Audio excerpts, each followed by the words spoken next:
the part that annoyed me. Like, it's cool if, like 2 or 3 people disappear throughout the match. Hey, I'm cool with that. Some people go under the ring. It's a whole other story when it's more than half the group. That was Jerry Lawler's big tip. Just hide under the ring. Hey, Jerry Lawler doing that was fucking brilliant. I thought it was hysterical. What about Road Dogg just latching onto the bottom rope? The Jerry Lawler thing was great too because it connected 2 great things. Because that was Jake the Snake showed up through the snake and everyone left. When eventually everyone came back in, Jerry Lawler did not come back in. I've always wondered why somebody didn't come down with a pair of handcuffs and just handcuff themselves to the bottom rope. Duct tape? Really?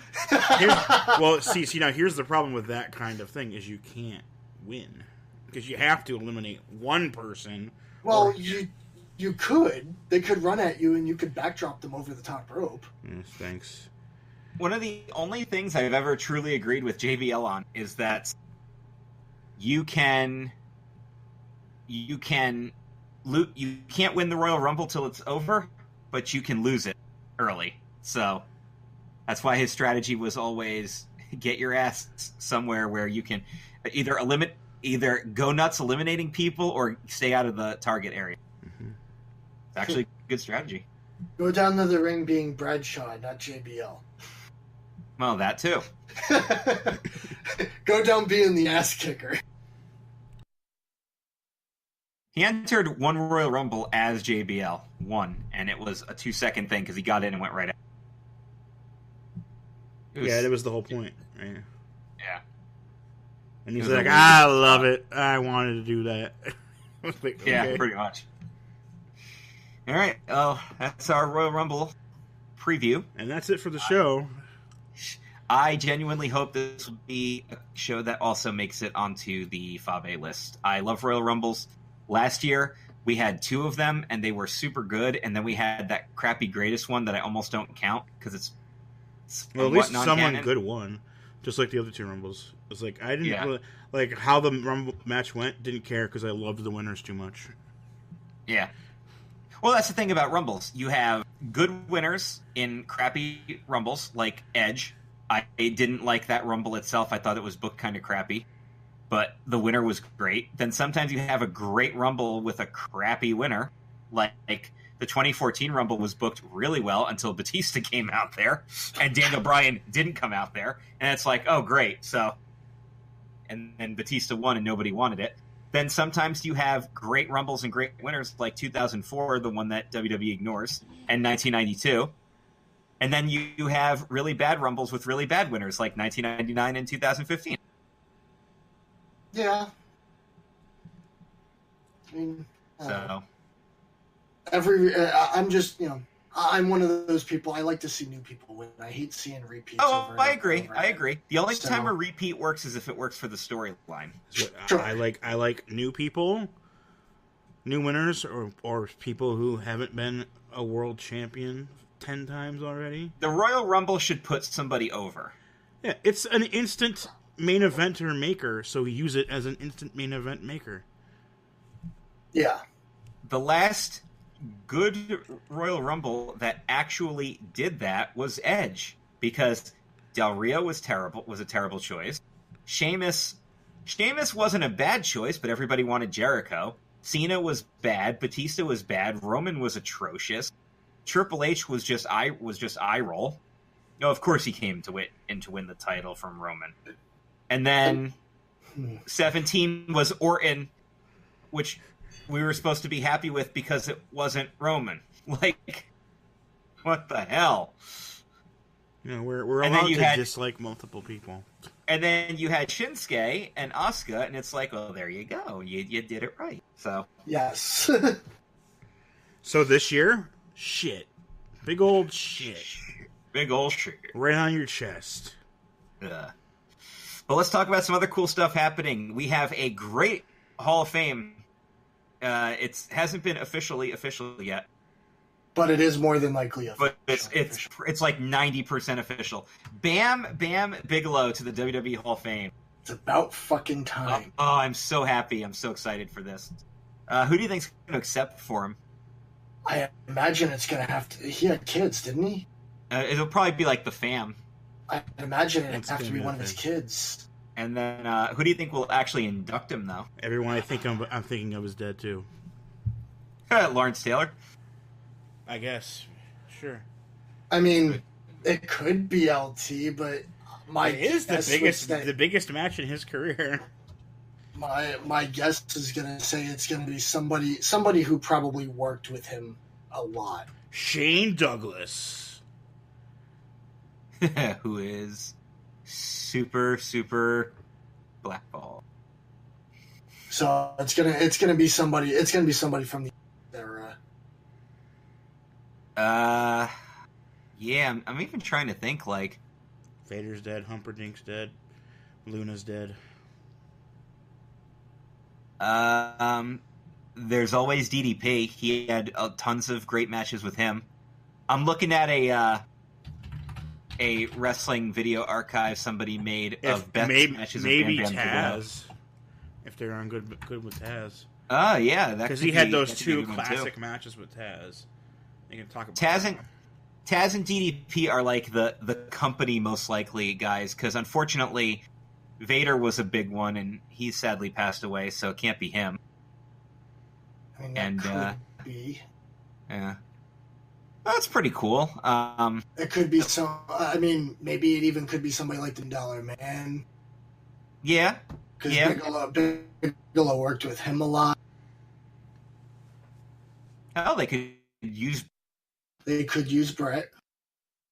They could use Austin. So you have options. Goldberg. So, could be Goldberg. Because they had that thing in WCW. So I just hope that it's 100% true, and I'm super stoked if it is. I'm given the fact that he's been rumored to be going in for a long time, I can't imagine with Mania being in New Jersey and New Jersey/New York, I can't imagine them not inducting him now. It just wouldn't make any sense not to. So, I would say that this would be the best time to do it. I would agree. So let's talk about a possible departure and 2 possible arrivals to the WWE. These are all rumors right now, but let's talk about them regardless. So we all know Dolph Ziggler wants out, and WWE did offer him a producer role, but he's not interested. Possibly even at the end of the month, Ziggler could be gone from WWE for good. And what's interesting about this is that the obvious thing would be AEW, but that's supposedly not what his thing is. Yeah, supposedly he just wants to walk away from wrestling. That is correct. So apparently he wants to really go full-blown stand-up and movies. Yep. Which, if that's what he wants to do, cool. Do what makes you happy. However, let's talk about who might be arriving. Abyss and Sonjay Dutt are done with Impact. That's confirmed. Yes. So that's not the rumor. But reportedly, WWE has snatched them up.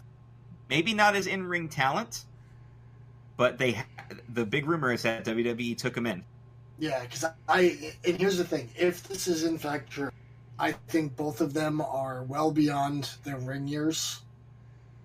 Well, Abyss is done. Sanjay's like the Chris Sabin. He's 20 years older than he actually is. I wouldn't be surprised if they snatched him up as producers, trainers, something to help the guys out and talent scout or whatnot. Well, yeah, Abyss would be a good big man trainer. I mean, Abyss has been producing for Impact for several years. Chris Sabin's only 36. I thought he was older than that. Well, his body is 56. Yeah, let's say he's younger than I am. Yeah. He's older than he is. But Abyss is 45. Although, if you look at him, you'd think he's older than I am. Christopher Joseph Parks. Mm-hmm. Yeah, I think, if he had taken the WWE contract a couple years back when they offered it to him. I think we would have gotten a couple good years in the ring with him. Given the fact that he didn't, and now they picked it, and now if they have in fact picked him up, he's definitely just going to be a producer, which is fine. He's got a very, very business. And Sonjay, who is also 36, he might have a couple years left, and wouldn't he pretty much be a good addition to their India scene? Like, maybe, but he's never in the ring anymore. Right now, as far as I know for Impact, all he's been doing is producing and sitting behind the commentary table.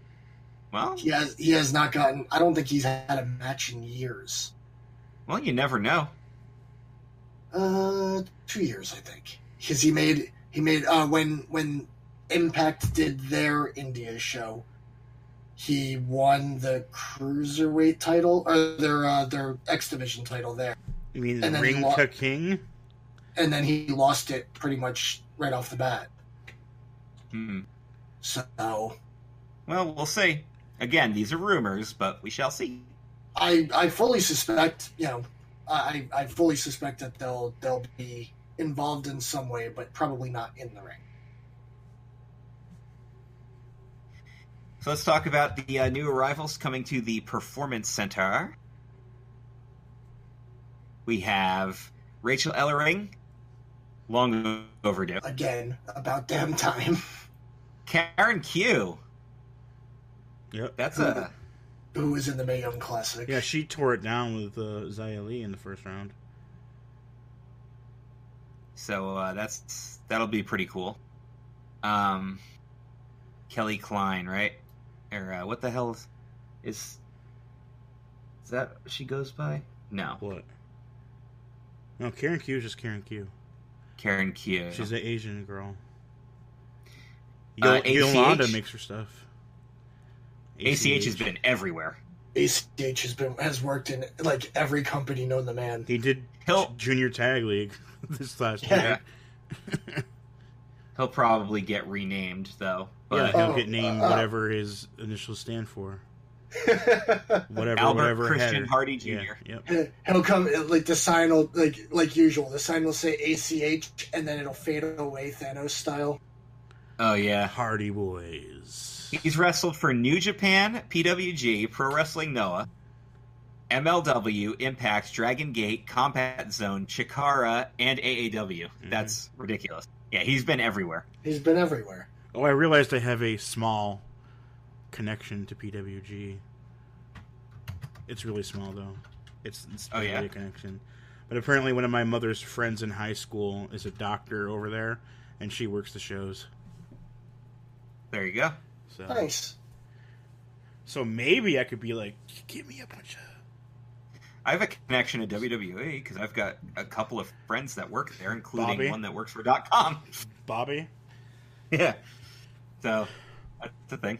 Yeah, I mean, like, you have a connection to just about everything because you worked little indie shows, so anywhere, anybody. I know people now. Yeah. You could be like, hey, I'm like 1 degree away from the WrestleMania main event. 6 degrees of separation of Commissioner O'Mealy. We could play that. I mean, especially in wrestling, it's even easier in wrestling. Yeah. Because you can just be like, I worked a show with this guy. He obviously had to have worked a show with this guy, and that guy was in the main event of WrestleMania. There you go. Also, we have Canadian Tag Team 3.0, which is Scott Parker and Shane Matthews. Mm-hmm. Scott Jagged Parker, Shane Matthews. Feel the flow of 3.0. Jonah Rock, which is actually a pretty cool name. Elliot Sexton, which is also a cool name. Not to be confused with, Edge's son. Nick Comoroto, which is the former Monster Factory Pro Wrestling Heavyweight Champion. That's a good one. Who I believe Joe has been speaking very highly of. And The Rock's daughter. Yeah, she wasn't listed in the article for Lord knows what reason, but I know she's there because The Rock tweeted about it. Yeah. So